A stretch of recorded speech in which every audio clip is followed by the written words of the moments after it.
दोस्तों, मैं हूं प्रगति और स्वागत करती हूं आप सबका मेरी इस यूट्यूब चैनल पे जिसका नाम है खुशी मोटिवेशन। आज के इस वीडियो में जानते हैं दोस्तों सुधा मूर्ति की जीवन की प्रेरणादायी कहानी। वो कहते हैं ना दोस्तों, वक्त से लड़कर जो नसीब बदल दे, इंसान वही जो अपनी तकदीर बदल दे। कल क्या होगा कभी मत सोचो, क्या पता वक्त खुद अपनी कल तकदीर बदल दे। ऐसी ही कहानी सुधा मूर्ति की है। सबसे पहले दोस्तों, अगर आपने मेरे चैनल को अभी तक सब्सक्राइब नहीं किया है तो प्लीज़ सब्सक्राइब कर लीजिएगा, क्योंकि आपके लिए हमेशा प्रेरणादायी कहानियाँ, business success story, motivational video लाती रहती हूँ, जिससे कि आपको प्रेरणा मिले और आप अपने ज़िंदगी के हर क्षेत्र में सफल हो जाए। मेरी वीडियोज़ हर क्षेत्र से रिलेटेड होती है, जिससे कि आपको प्रेरणा मिले और आप हर उम्र में सफल हो जाए, क्योंकि सफलता की कोई उम्र नहीं होती है। वो कहते हैं ना दोस्तों, चाहे रामायण काल हो या महाभारत काल, महिलाओं ने हर काल में अपनी शक्ति, भक्ति और रणनीति से अपने हुए अत्याचारों को समूल नष्ट किया है और खुद को साबित कर दिखाया है। वर्तमान समय में भी ऐसी कई महिलाएं हैं जो न सिर्फ अपने चुने हुए क्षेत्र में सफल है, बल्कि पूरी दुनिया में लिए सफलता का पर्याय बन चुकी है। आज के इस वीडियो में मैं आपको ऐसी महिला के जीवन के बारे में बताने वाली हूँ जो वास्तव में सफलता का पर्याय है। इसलिए इनसे कोई भी अतिशयोक्ति नहीं होनी चाहिए, क्योंकि उनकी सफलता सर्वश्रेष्ठ है। वह इसलिए भी सर्वश्रेष्ठ है क्योंकि वह उस युग से सफल होकर निकली है जब महिलाओं को घर से निकलने पर भी असफल माना जाता था। जब महिलाएं अधिक शिक्षित नहीं थी, तब ज़्यादा जोर नहीं दिया जाता था। फिर वह जहर जैसे विचारों से भरी सामाजिक व्यवस्था सुधारने बदल जाती है और पूरे विश्व को दक्षिण भारत की मूर्तियों के रूप में प्रतिबंधित करती है। आज के इस वीडियो में मैं आपको पद्मश्री, पद्म विभूषण सम्मानों से नवाजी गई सुधा मूर्ति की कहानी बताने वाली हूँ। सबसे पहले जानते हैं दोस्तों उनके प्रारंभिक जीवन के बारे में।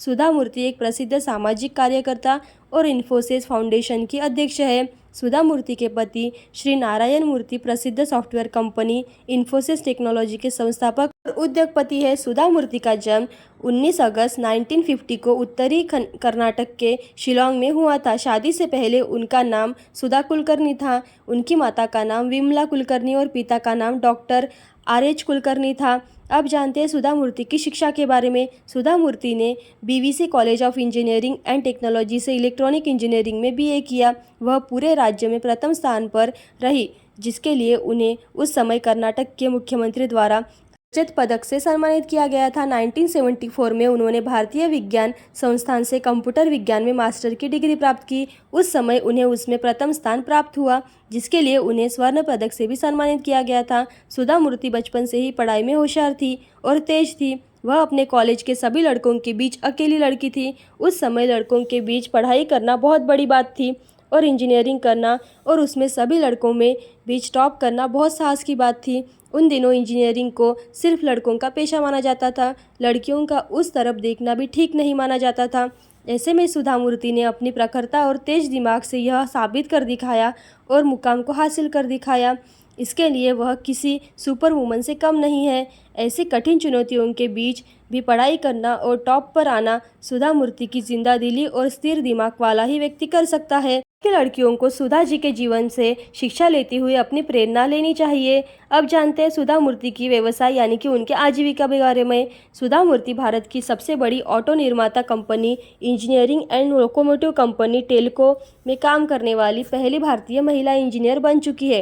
टेल्को में पहली महिला इंजीनियर बनने के पीछे की एक महत्वपूर्ण और प्रेरणादायी कहानी यह है कि सुधा मूर्ति ने उस समय राष्ट्रपति को एक पोस्टकार्ड लिखकर कंपनी में लैंगिक भेदभाव की शिकायत की थी, जिसके बाद उनका साक्षात्कार लिया गया और तुरंत नौकरी पर रख दिया गया था, जिससे वह पहली महिला इंजीनियर बन गई। एक महिला इंजीनियर के तौर पर नियुक्त हुई। पहले पुणे में एक विकास इंजीनियरिंग के रूप में काम कर रही थी और उसके बाद उन्हें मुंबई और जमशेदपुर में तैनात किया गया। उन्होंने पुणे में वालचंद्र ग्रुप ऑफ इंडस्ट्रीज में वरिष्ठ सिस्टम विश्लेषक के रूप में काम किया। वर्ष 1996 में उन्होंने इन्फोसिस फाउंडेशन की स्थापना की और वर्तमान में संगठन की अध्यक्ष है। वह बेंगलुरु यूनिवर्सिटी में प्रोफेसर भी रह चुकी है। वह क्राइस्ट यूनिवर्सिटी में प्रोफेसर भी रही थी। इन्फोसिस फाउंडेशन ने 2 संस्थानों आईआईटी कानपुर में एचआर कदीम दीवान बिल्डिंग और एनएलएसआईयू में Narayan Rao Miligeri memorial national law library का उद्घाटन किया। उन्होंने कई किताबें भी लिखी है और प्रकाशित भी की है, जिसमें से 2 यात्रा वृत्तांत है जो तकनीकी किताबें हैं, 6 उपन्यास और 3 उपदेशात्मक किताबें भी हैं। अब जानते हैं उनकी पर्सनल लाइफ के बारे में यानी कि उनके व्यक्तिगत जीवन के बारे में।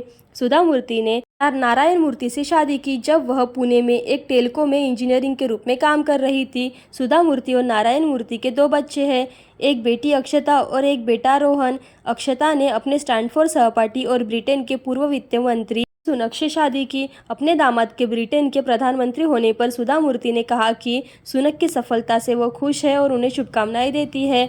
अब जानते हैं उनकी प्रकाशित किताबों के बारे में। सुधा मूर्ति ने अब तक कई किताबें प्रकाशित की है। ये किताबें मुख्यतः कन्नड़ और अंग्रेजी भाषा में लिखी है। मैं आपको इस वीडियो में अंग्रेजी भाषा की कुछ किताबें बताने वाली हूँ।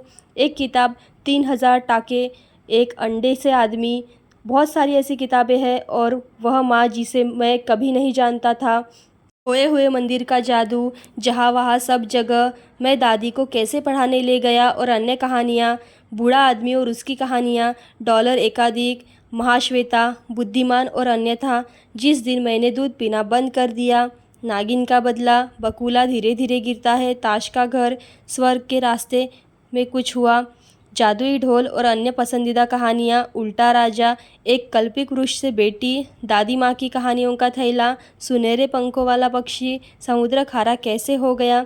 इस तरह की बहुत सारी उनकी किताबें हैं।